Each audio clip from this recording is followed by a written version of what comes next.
주님의 말씀입니다. 경청하십시오. 내가 그리스도와 함께 십자가에 못 박혔나니 그런즉 이제는 내가 사는 것이 아니요 오직 내 안에 그리스도께서 사시는 것이라. 이제 내가 육체 가운데 사는 것은 나를 사랑하사 나를 위하여 자기 자신을 버리신 하나님의 아들을 믿는 믿음 안에서 사는 것이라. 아멘.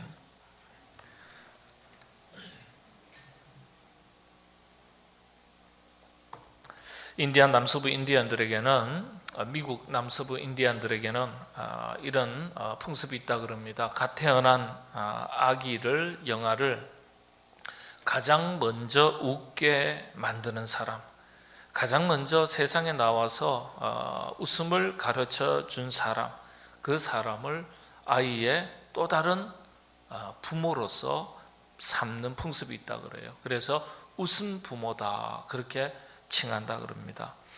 피를 나눈 부모 자식 사이는 아니지만 이렇게 정해진 아이와 웃음 부모의 관계는 평생에 걸쳐서 지속된다고 합니다. 그리고 이 아이가 자라나면서 힘들고 어려운 일이 있을 때마다, 웃음보다는 눈물 흘릴 일이 많을 때마다 그 웃음 부모를 찾아가서 함께 웃고 어떻게 하면 웃음을 회복할 수 있는지 이야기하면서 고통과 또 위기의 순간을 극복해 나간다고 말합니다.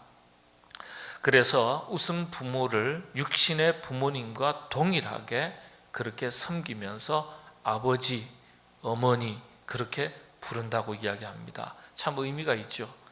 세상에 부모의 역할이야 끝이 없겠지만 자식을 낳아서 웃음으로 키우고 또 인생을 웃으면서 살아갈 수 있는 그런 비결을, 이유를 찾아주는 것이 부모의 큰 역할 중에 하나가 아니겠습니까? 우리 교회도 웃음의 아버지 된 분, 웃음의 어머니 된 분이 많기를 바랍니다. 우리 자녀들에게, 또 우리 신앙의 후배들에게, 우리 모든 성도들에게, 더 나아가서는 우리 이웃들에게 웃음을 전해줄 수 있고 더 많이 웃게 해줄 수 있는 교회요, 그리스도인으로 그렇게 우리가 우리의 자신의 자리를, 신앙생활을 잘 지켜갈 수 있기를 바랍니다. 우리 각자 여러 가지 이름을 가지고 삽니다. 자기 정체성을 드러내는 다양한 이름을 가지고 살아가죠. 여러분들에게는 어떤 이름이 있습니까? 아버지라는 이름, 어머니라는 이름, 남편이라는 이름, 아내라는 이름, 할아버지, 할머니라는 이름, 굉장히 다양한 이름이 있죠. 직분과 역할에 따라서 목사님이라는, 또 장로님이라는, 권사님, 안수 집사님이라는 다양한 이름들이 있습니다. 그런데 이렇게 수많은 이름들 중에 특별히 아주 의미 있는 특별한 한 가지 이름이 있습니다. 어떤 이름일까요? 우리에게 있는 이름입니다. 바로 그리스도인이라는 이름입니다. 그리스도인이라는 이름은요, 사도 바울이 수리아 안디옥, 성경의 지명으로서는 수리아인데 오늘날 지명은 시리아입니다. 시리아 안디옥이죠. 안디옥이라는 곳이 두 곳이 있는데 터키에 있는 비시디아 안디옥이라는 곳이 있고 또 시리아, 수리아 안디옥이라고 성경에 기록된 수리아 안디옥이라는 곳이 있습니다. 그런데 이 수리아 안디옥 굉장히 의미 있는 곳입니다. 이 안디옥 교회에서 이방인의 사도로서 사도 바울과 바나바를 파송하게 됩니다. 그럴 때 이 사도 바울과 바나바가 이방인의 사도로, 다시 말씀을 드리면 이방 지역에 복음을 전하는 사도로서 임명을 받고 파송받았을 그때에 처음으로 12 제자들과 함께 얻게 된 이름이 그리스도인이라는 이름입니다. 그리스도인 어떤 뜻일까요? 어렵지 않습니다. 그리스도인 뜻이 뭘까요? 예수 믿는 사람, 그런 뜻 아니겠어요? 그렇죠. 그래서 예수님 당시에 제자들은 물론이고 예수님을 따르던 많은 사람들이 있었지만은 단순하게 예수를 따르는 사람, 적어도 사도 바울과 바나바가 그 당시에 안디옥 교회에서 그리스도인이라는 이름을 얻기 이전에는 단순하게 예수를 따르는 사람, 예수를 따르는 무리들, 이렇게만 불려졌습니다. 말씀드린 대로 그리스도인이라는 이름은 성경에 처음으로 기록된 때는 수리아 안디옥에서 예수님을 따르던 제자들과 사람들에게, 사도들에게 공식적으로 붙여진 이름입니다. 이후로 예수님을 믿고 따르는 모든 사람들을 가르쳐 그리스도인이다 이렇게 부르게 되었습니다. 정확한 뜻은 어떤 뜻일까요? 예수를 메시아로, 그리스도라는 단어 자체는 구원자라는 뜻이거든요. 메시아도 히브리어니까 메시아, 구원자고, 헬라어로는 그리스도입니다. 그러니까 예수님을 그리스도, 구원자로, 메시아로 믿는 사람들, 그런 뜻입니다. 더 정확하게는요, 예수님을 구원자로 믿어서 하나님의 백성, 하나님의 자녀가 된 사람들, 그런 뜻입니다. 그게 그리스도인입니다.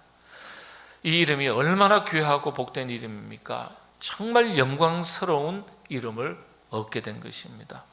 그러나 이 이름을 얻고 살아갈 때 당시 그리스도인들은 세상이 그리스도인이라고 알아주고 박수치고 환영받고 존경받는 그런 이름이었습니까? 아닙니다. 이 이름을 얻게 되는 순간부터 얼마나 수많은 고난과 역경, 핍박을 각오하면서 살아가야 되는지 모릅니다. 그리스도인이라는 이름 때문에 박해를 받는 거예요. 그럼에도 불구하고 숨길 수는 있어도 포기하거나 결단코 버릴 수 없는 소중한 이름으로 자기 자신의 정체성을 지키고 신앙을 지키면서 모진 박해 속에서도 목숨과도 바꾸지 않고 살았던 많은 그리스도인들이 있었습니다. 이 성지순례를 가보면 그런 현장을 보게 됩니다. 방문하게 됩니다. 그 장소에 그분들의 얼굴은 모르지만은 남겨진 이야기들이 있습니다. 얼마나 많은지 몰라요. 이번에 저 터키의 갑바도기아 중부지방에 가면 데링구유라고 있습니다. 데링구유라는 말은 깊은 우물이라는 뜻입니다. 그런데 저희가 방문한 지하 도시인데요. 도시라 그러니까 이런 갖춰진 도시가 아니라 그냥 두더지가 땅을 파고 들어간 그런 것과 같은 땅굴이에요. 고개 숙여서 움츠리고 들어가야 되고요. 빛도 하나 들어오지 않고요. 그러니까 삶의 조건으로 보면 최악의 환경인데 저희가 방문한 곳이 대략 한 3만 명 정도 들어가서 사는 그런 지하입니다. 지금까지 발굴된 것으로서는 지하 20m, 30m 가까이가 된다 그래요. 깊이가. 저희가 들어간 깊이는 지하 7층까지 들어갔습니다. 7층 정도의 깊이까지 들어갔어요. 여러분 생각해 보십시오. 빛도 제대로 들어오는 게 아니라 아예 들어오지 않습니다. 그곳에서 물이 있겠습니까? 또다시 깊이 파서 40m 깊이의 우물을 팝니다. 먹고 있고 자는 것을 땅속에서 다 해결해야 됩니다. 숨죽여서 살아가야 됩니다. 한 1년이면 견디시겠습니까? 여러분 이런 곳에서 얼마나 견딜 수 있겠습니까? 10년요? 아니요. 짧게는 100년, 길게는 250년 세월을 지냈다 그래요.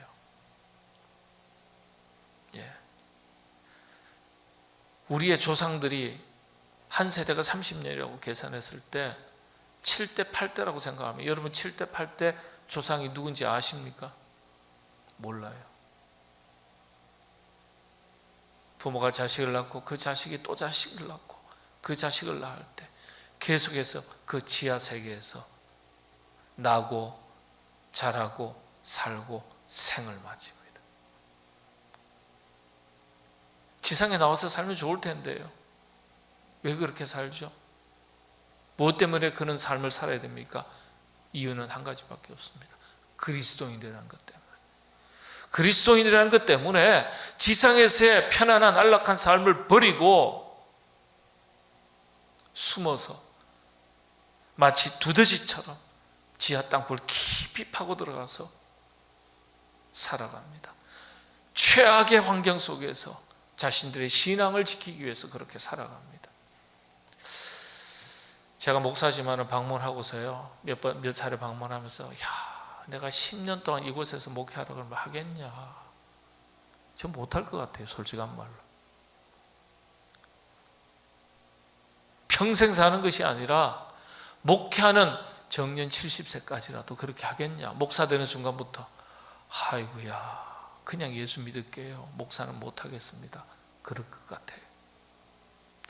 그런데 신앙을 지키기 위해서 10년, 20년이 아니라 자식의 그 자식의 또 그 자식까지 대를 이어서 수십 년이 아니라 200년, 250년 그 세월 동안 지하에서 살아가는 거예요. 그리스도인이라는 이름을 포기하지 않는 거예요. 버리지 않는 거예요. 신앙을 버리지 않는 거예요. 목숨하고도 바꾸지 않는 거예요.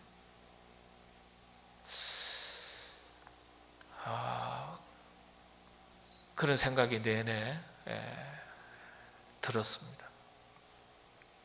로마에 가면 무덤교회 카타콤이죠. 무덤은 예나 지금이나 잘 찾지 않아요. 사람들이 그곳에 숨어 들어갑니다. 신앙을 지키기 위해서. 지상에 나와서 자유로운 삶을 살 수 있는 방법은 간단해요. 그냥 예수님 안 믿으면 돼요. 그리스도인이라는 이름을 버리면 되는 거예요. 배교하면 되는 거예요. 그러면 불편함 없이 생명을 잘 보존하고 살 수 있습니다. 그럼에도 불구하고 다른 어떤 이유도 아니에요. 예수님 믿는 그 신앙을 지키기 위해서, 신앙을 지키기 위해서 세상의 모든 것을 포기하는 거예요. 뒤로 하는 거예요. 이게 진짜 신앙 아니겠습니까? 우리 신앙생활 하면서 신앙도 지키고 성공도 지키고 행복도 지키고 누릴 건 다 누리고 그러면서 신앙생활도 해야 된다. 야, 이거 참 고민 좀 해봐야 될 일이에요. 당시 이들에게 그리스도인으로 산다는 것은요, 목숨을 각오하고 수많은 박해를 각오하고 세상에서 누릴 수 있는 행복들을 다 상당 부분을 포기하거나 버릴 것을 각오한다는 의미입니다. 그리스도인으로 산다는 것. 그 당시에 그리스도인으로 산다는 것은 이런 거예요. 그래서 우리가 다시 한번 생각해 볼 필요가 있습니다. 오늘 우리 시대에 그리스도인으로 산다는 것의 의미는 어떤 것인가?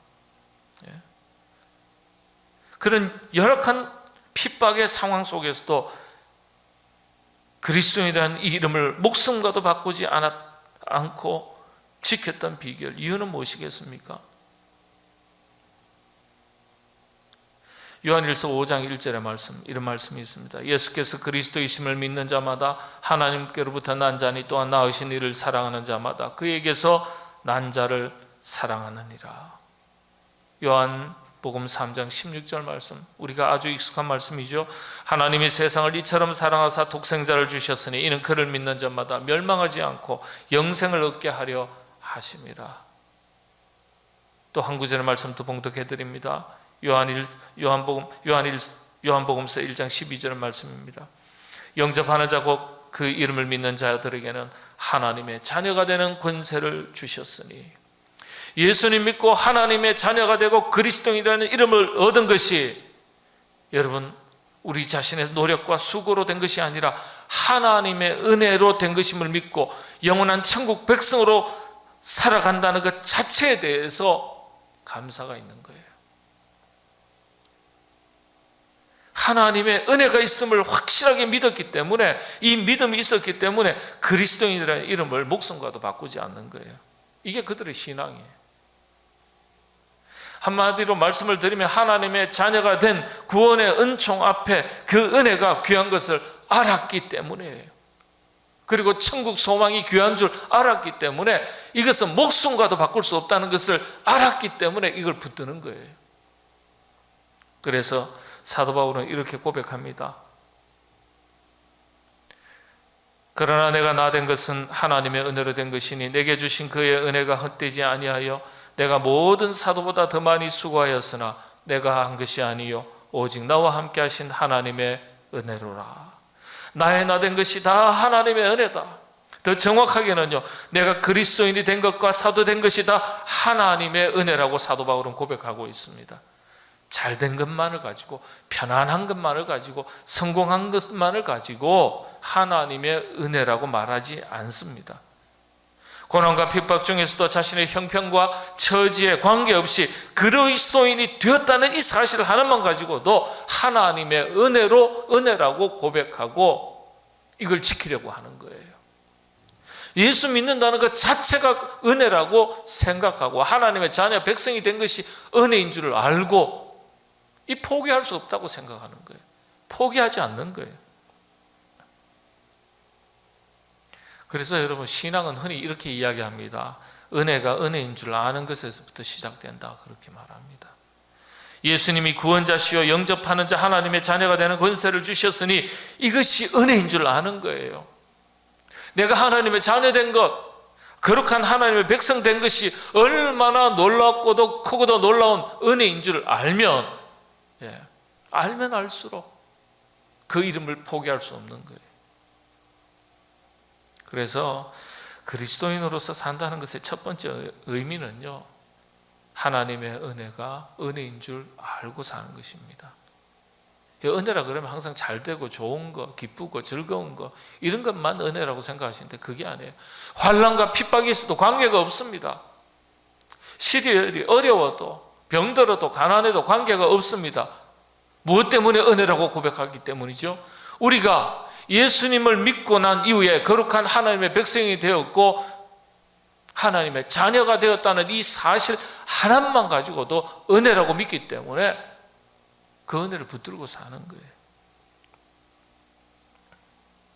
천국 소망을 가지고 사는 것이 얼마나 큰 은혜인지 이걸 깨닫고 감사하는 것입니다.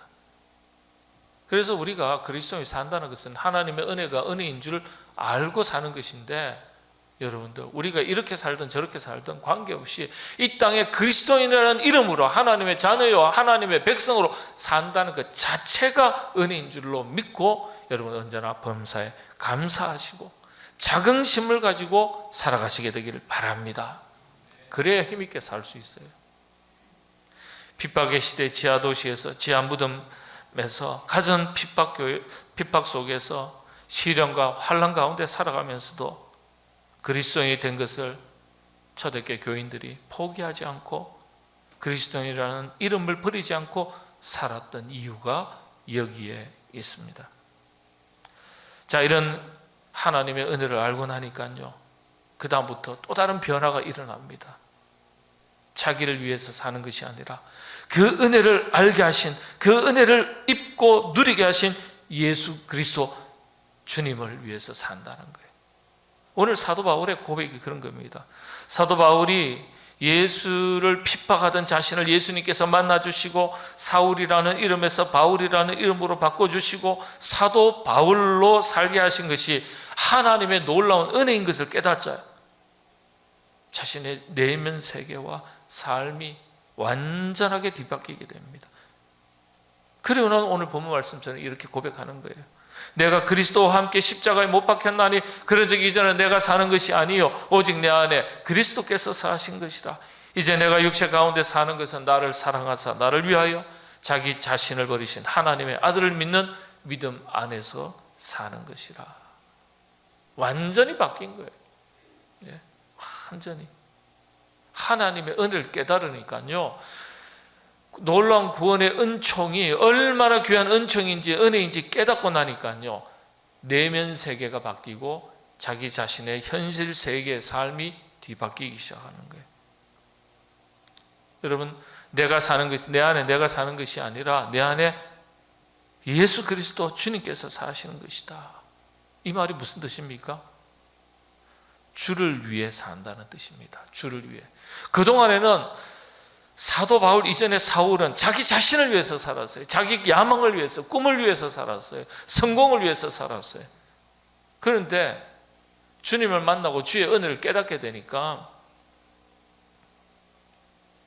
주를 위해 사는 삶으로 자신이 바뀌는 거예요. 자신의 삶을 통해서 주님을 드러내고 주님을 전하고 주님께서 부여하신 사명을 감당하는 것, 주님께 영광이 되는 삶을 살기 시작한 것입니다. 이걸 한마디로 말씀을 요약을 하면요, 인생의 기준이 바뀐 걸 말한 거예요. 인생의 기준이 바뀐 것.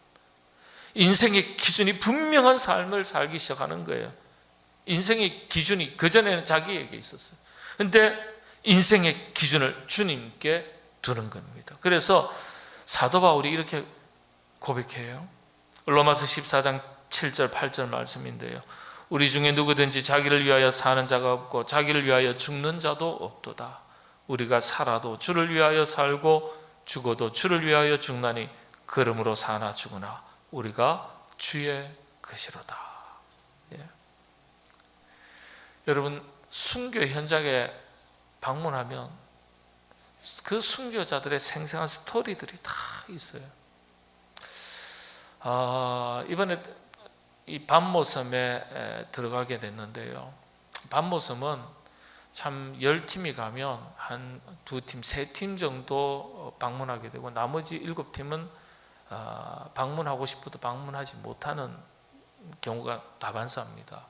왜 그러냐면 조금만 파도 쳐도 거긴 삼각 파도가 치기 때문에 위험하다고 알려져 있습니다.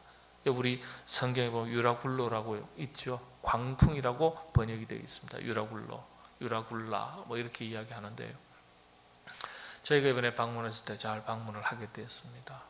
근데 그 사도 요한이 사랑의 사도, 요한계시록과 요한 1, 2, 3서를 기록한 사도죠. 예수님의 12제자 중에 한 사람입니다. 그런데 지금까지 학계에서 이렇게 알려져 있습니다. 사도 요한은 100세를 넘겼습니다. 그래서 자연사한 것으로 알려져 있어요. 근데 또 많은 학자들 중에 이런 이야기를 합니다. 순교했다. 역시 순교했다. 그래서 왜 한쪽에서는 자연사했다, 100세 장수의 삶을 누리고 자연사했다, 물론 핍박이 있었고 고난이 있었지만 자연사했다, 그렇게 얘기하고, 또 다른 학자들은 순교했다 이렇게 이야기할까. 그 스토리를 보면 둘 다 맞는 말이에요. 이 사도 요한이 예수님을 전하고 예수님을 따르는 제자인 것을 알게 되고, 그러자 어떻게 합니까? 핍박이 가해지겠죠. 그래서 12제자들이 다 순교하게 되는데, 이 사도 요한 역시 체포가 되어서 끓는 기름물에 던져졌다고 그랬어요. 기름에. 근데 단번에 죽지 않았던 것 같아요. 그래서 다시 그 자리에서 처형하지 않고 밤모섬으로 유배시킵니다. 그러니까 밤모섬에 그래서 유배를 당하고 그곳에서 요한계시록을 기록하죠. 대략 한 2, 3년 정도 그곳에 유배된 것으로 알려져 있습니다. 그리고 육지로 나와서 이제 생을 마쳤는데, 한번 생각해 보십시오. 끓는 물에 던져졌는데 죽지 않았는데, 그러면은 다시 더 끓는 물에 죽지 않으면 뭐 참수형을 한다든지 뭐 아니면 여러 가지 방법으로 처형할 수 있지 않겠습니까? 그런데 당시 어떤 관습들이 있습니다. 예. 여러분, 이 사형수들을 단번에 죽지 않으면 똑같은 방식으로는 사형하지 않는다는 관습이 있어요. 그러니까 끓는 물에 던졌는데 죽지는 않으니까 끄집어내서 다시 밤모섬으로, 죄수들을 보냈던 밤모섬으로 유배를 보낸 거예요. 그러면 한번 생각해 보세요. 화상을 당했던 몸으로 살아도 산 게 아니에요. 그러면서 2, 3년을 버틴 거예요. 그리고 육지로 나와서 곧 이제 천국으로 갑니다. 그러니까 순교했다고 말씀을 해도 틀린 것이 아니고, 자연사했다 이렇게 말씀을 드려도 틀린 게 아니에요. 어찌되었건 간에 사도 요한이 그런 극심한 핍박 속에서도, 환난 속에서도, 고통 속에서도 끝까지 복음을 전하고 하나님의 말씀 계시록을 남기고, 또 그 말씀이 오늘 우리 손에 들려지기까지 귀한 역할을 하신 거예요. 그뿐만이 아닙니다. 초대교회 많은 성도들이 배교를 해야 될 그런 극한의 상황 속에서도, 도미시안 황제 때죠. 아주 핍박이 심할 때 부모에게 자식을 사자굴에 집어 던져 넣기 직전에 배교하면 예수님 믿지 않겠다고 말하면 당신의 자녀를 살려주겠다. 그렇지 않으면 사자밥으로 던지겠다. 그렇게 얘기하는데 그 부모들이 어떻게 하겠습니까? 여러분의 자녀가 여러분들이 그런 경우라면 어떻게 하시겠어요? 근데 자녀를 맹수의 밥으로 던진다고 할지라도 배교하지 않습니다.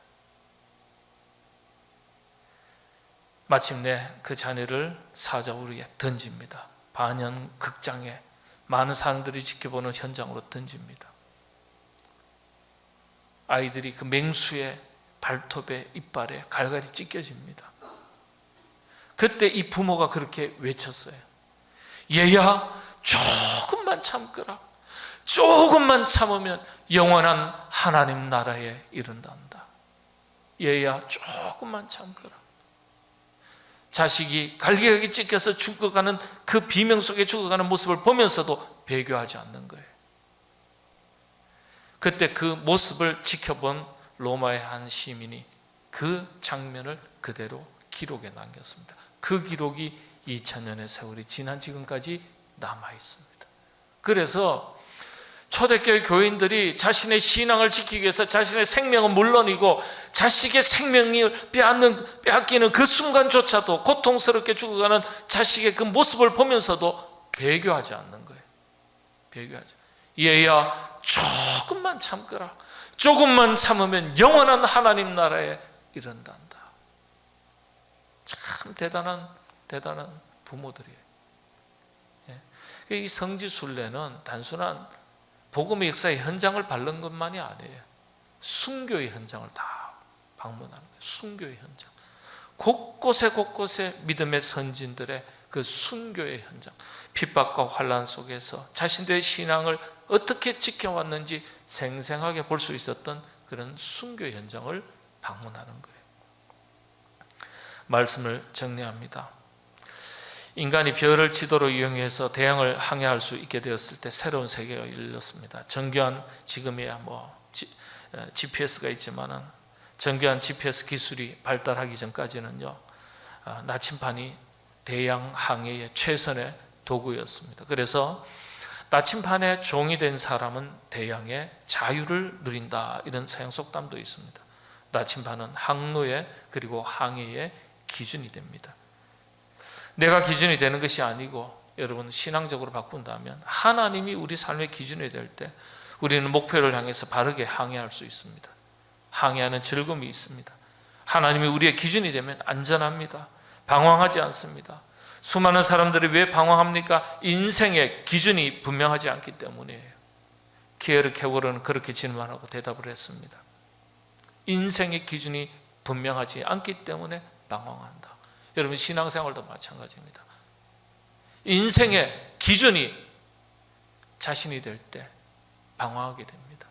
인생의 기준을 주님께 둘 때 우리는 방황하지 않게 되는 거예요. 그리스도인으로 산다는 게 어떤 것입니까? 인생의 기준을 하나님께 두고 사는 것을 말하는 것입니다. 하나님을, 말씀을 내 삶의 기준으로 삼는 삶의 방식, 이걸 선택하셔야 우리가 살아도 제대로 사는 것입니다. 우리의 미래를 하나님께 맡기고 하나님께서 우리의 길을 정하시게 되면 하나님께서 우리를 인도하셔서 이전에 몰랐던 자유와 기쁨과 평강을 얻게 하실 것입니다. 그래서 이렇게 살기 위해서 우리가 분명하게 고백하셔야 될 말이 있습니다. 오늘 본문 말씀이 바로 이것입니다. 우리 함께 같이 한 목소리로 봉독하겠습니다. 내가 그리스도와 함께 십자가에 못 박혔나니 그런즉 이제는 내가 사는 것이 아니요 오직 내 안에 그리스도께서 사시는 것이라.